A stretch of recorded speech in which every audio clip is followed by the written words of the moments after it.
ये question number 51 है। Two physical quantity P and Q has different dimensions. P and Q दो quantities हैं जिनके डिफरेंट डायमेंशंस हैं। Which of the following mathematical relation is true. तो कभी भी किसी भी क्वांटिटी अगर P एंड Q के डायमेंशन सेम होते हैं तो P मैथमेटिकल सेम होते हैं तो P minus Q, P plus Q, P into Q, P divide by Q, P is equal to Q। ये सारे मैथमेटिकल इक्वेशंस सही होते हैं, मतलब कि लगाए जा सकते हैं। पर अगर यहाँ पे दो डिफरेंट डायमेंशन की दो क्वांटिटी को लिया गया है तो सिर्फ दो रिलेशन ही लग पाते हैं। वो एक रिलेशन है मल्टीप्लाई एंड अदर रिलेशन है डिवाइड। तो इसमें मल्टीप्लाई वाला ऑप्शन है तो आंसर नंबर ये सही रहेगा। अगर आपको एग्जांपल से समझना है तो एक इक्वेशन है v is equal to U plus at. इस इक्वेशन को कंपेयर करके आप देख सकते हैं इसकी यूनिट कितनी होगी, मीटर पर सेकेंड, और इसकी यूनिट कितनी होगी, मीटर पर सेकेंड। ये तभी इक्वल हो पाए जबकि यूनिट मीटर पर सेकेंड है, तो ये तो लग नहीं था, तो लग ही रहा है। प्लस यहाँ पे क्या होगा, मीटर पर second square multiply by second. ये सेकेंड कैंसिल हो जाएगा। ये जो ओवरऑल बन गया वो क्या बन गया, मीटर पर सेकेंड। तो दो सेम क्वांटिटी के बीच में प्लस साइन लगता है, पर यहाँ पे दो डिफरेंट क्वांटिटीज थी ए और टी जिनके बीच में मल्टीप्लाई करा था। तो डिफरेंट डायमेंशंस वाली दो क्वांटिटी के बीच में ये लग सकता है मैथमेटिकल रूल और ये लग सकता है मैथमेटिकल रूल। ओवरऑल ये जो 80 है वो मीटर पर सेकेंड है, ये मीटर पर सेकेंड है, तभी इसमें सम हो रहा है और तभी ओवरऑल मीटर पर सेकेंड आते हैं, तो ये ओवरऑल मीटर पर सेकेंड के इक्वल हो रहा है। तो आंसर इसका क्या है, P इंटू क्यू। अगर ऑप्शन में P बाई क्यू होता तो वो भी आंसर होता।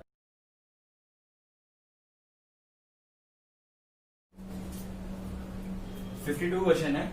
Wind is blowing from east to west along two parallel tracks. Two trains are running on the track is opposite direction. यहाँ पे दो ट्रैक्स हैं। पहले तो क्या बोल रहा है कि ईस्ट टू वेस्ट जा रही है विंड, तो विंड के डायरेक्शन है ईस्ट टू वेस्ट। तो विंड की वेलोसिटी मान लेते हैं कुछ W। फिर क्या बोल रहा है, दो ट्रेन है ट्रैक पे ऑन इज अपोजिट डायरेक्शन। दो ट्रेन जो है अपोजिट डायरेक्शन में जा रही है। मान लेते हैं कि इधर जा रही है और एक इधर जा रही है। ये ट्रेन A है और ये ट्रेन B है। If train have some same speed and stream track of one is 3 times of the other। बोला यहाँ पे इन दोनों की स्पीड सेम है, अगर ये भी u वेलोसिटी जा रहा है और ये भी u वेलोसिटी जा रहा है, और इनकी जो स्टीम है, स्टीम ट्रैक, उसकी लेंथ कितनी है, 3 टाइम्स ऑफ अदर। मतलब एक की अगर L है तो दूसरे वाले की 3L है। तो इसकी मान लेते हैं ये B वाले की 3L है। इन दोनों की अगर रिलेटिव वेलोसिटी है इन दोनों की, इसकी 3L मान लेते हैं और इसकी L मान लेते हैं। अगर इन दोनों की रिलेटिव वेलोसिटी लिखें तो रिलेटिव वेलोसिटी क्या होगी, अगर A वाले की लिखें तो यहां लिखते हैं रिलेटिव वेलोसिटी। रिलेटिव वेलोसिटी अगर लिखें A वाले की फॉर A, क्या होगा, ये दोनों सेम डायरेक्शन में जा रहे हैं। इसका U है, ट्रेन की स्पीड भी सेम डायरेक्शन में है और विंड की भी स्पीड, तो U प्लस W हो जाएगा। अगर B की हम लोग रिलेटिव वेलोसिटी लिखें तो B की क्या होगा, U और V अपोजिट डायरेक्शन में आती है, U माइनस W हो जाएगा।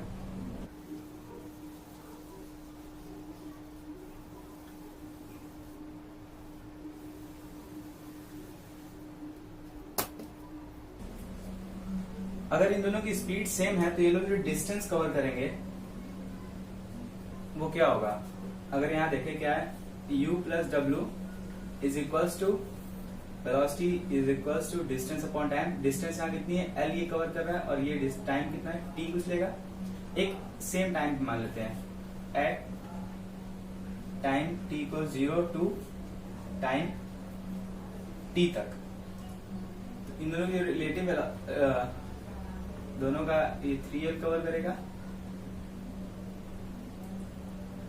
अगर इन दोनों को डिवाइड कर दो इक्वेशन को, पहला इक्वेशन और दूसरे इक्वेशन को, ये को डिवाइड करते हैं u प्लस डब्ल्यू आता है और u माइनस डब्ल्यू आता है, और इसको डिवाइड करते हैं तो l बाई 3 है, ये l कैंसिल हो जाएगा,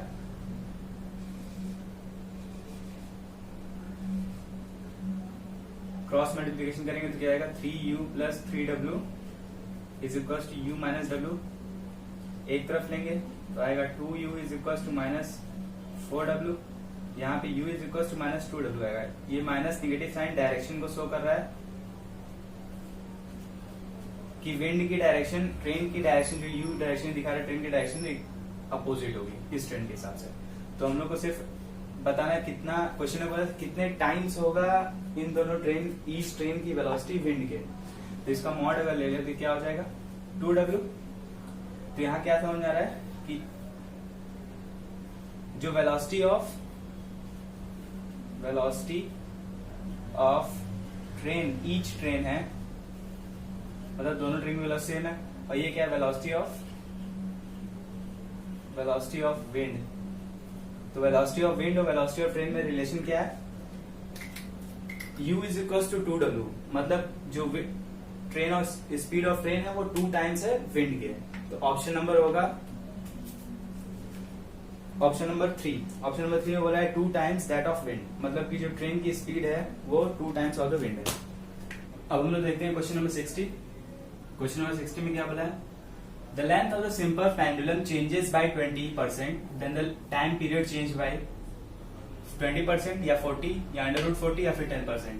तो सिंपल हार्मोनिक सिंपल पेंडुलम के लिए टाइम पीरियड का फॉर्मूला क्या होता है 2 पाई बाय एल बाई जी। तो यहां से हम लोग क्या लिख सकते हैं, दोनों के बीच में रिलेशन ये होगा। अगर इसको डायमेंशन चैप्टर के हिसाब से लिखे तो delta T by T is equal to क्या लिख सकते हैं, half delta L by L, इतना लिख सकते हैं। ये जो है अगर इसमें 100 से मल्टीप्लाई कर दें तो क्या होगा, परसेंटेज ऑफ चेंज, यहाँ पे परसेंटेज ऑफ चेंज लेंथ का, परसेंटेज ऑफ चेंज किसका, यहाँ पे टेम्परेचर का, सॉरी टाइम पीरियड का।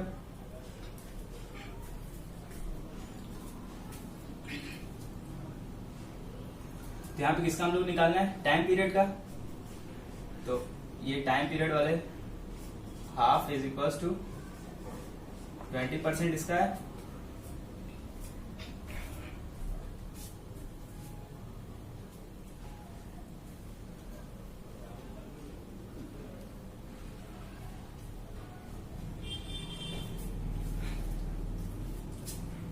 किसका निकालना है हम लोग को, टाइम का। तो time percent change is equals to, ये पूरे को टाइम परसेंट चेंज लिख देते हैं, और ये इक्वल्स टू कितना आएगा, half of change in percent of length 20%, which is equals to 10%। तो इसका आंसर क्या है 10%। देखते हैं question number 68। If only 2% of the total current is to be passed through a galvanometer of resistance G, the shunt resistance is. तो galvanometer है, उसमें current pass किया जा रहा है,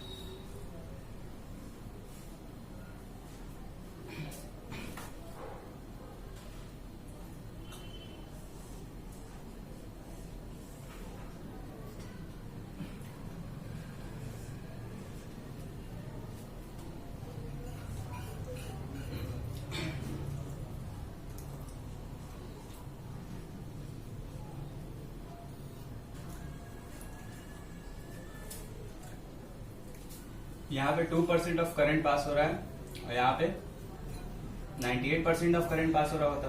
दोनों पैरेलल कॉम्बिनेशन है तो दोनों के वोल्टेज इक्वल होंगे। तो voltage of S is equal to voltage of G होगा। तो वोल्टेज ऑफ S लिख लेते हैं कि G है,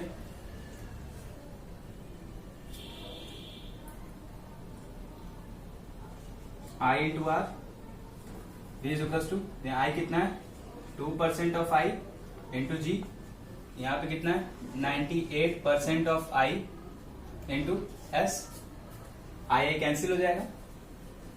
तो 2/100 multiply by G is equal to 98/100 S,